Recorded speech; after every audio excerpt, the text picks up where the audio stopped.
मैं जब भी अपने गार्डन पर फावड़े से काम करने के लिए आती हूँ तो मैं सबसे पहले भगवान से प्रार्थना करती हूँ कि भगवान जैसा मेरे से एक दिन हुआ था ऐसा दोबारा कभी ना हो।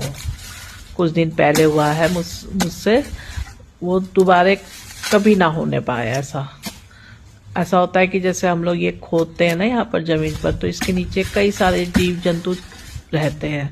और जैसे मेंढक होता है ना, मेंढक वो जैसे नीचे ज़मीन के नीचे बैठा रहता है, यहाँ पर ठंडा लगता, मतलब अच्छा लगता होगा उसको, तो बैठे रहता है। तो जैसे मैं काम करती तो कई बार उछल के वो भागता है और भाग करके फिर दूर चला जाता है। तो थोड़ी देर में देखती हूँ दूसरा फिर मेंढक आया और कूद करके चला जाता है वो।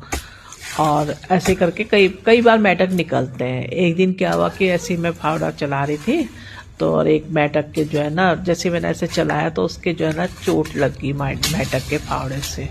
और चोट इतनी ज़ोर से लगी कि वो छटपटाने लगा, और छटपटाते छटपटाते थोड़ी देर में जो है वो मर गया। और मुझे बहुत दुख हुआ उसका ना, कि मेरी वजह से जो है ना ये मर गया।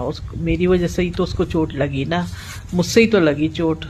तो मैं रोज़ सोचती हूँ कि जब भी मैं काम करने आती हूँ तो मैं सोचती हूँ कि जैसा उस दिन हुआ, मतलब मेरी वजह से मेरी मेरी चोट लग के वो मर गया, तो ऐसे कोई जीव जंतु जो है ना मुझसे ना मरे, मतलब मुझे दिखाई ना दे। अनजाने में तो छोटे छोटे जीव मरते ही होंगे, ज़मीन में हम काम करते हैं छोटे छोटे कितने होते हैं, तो जीव जरूर मरते हैं, ये तो मुझे भी मालूम है।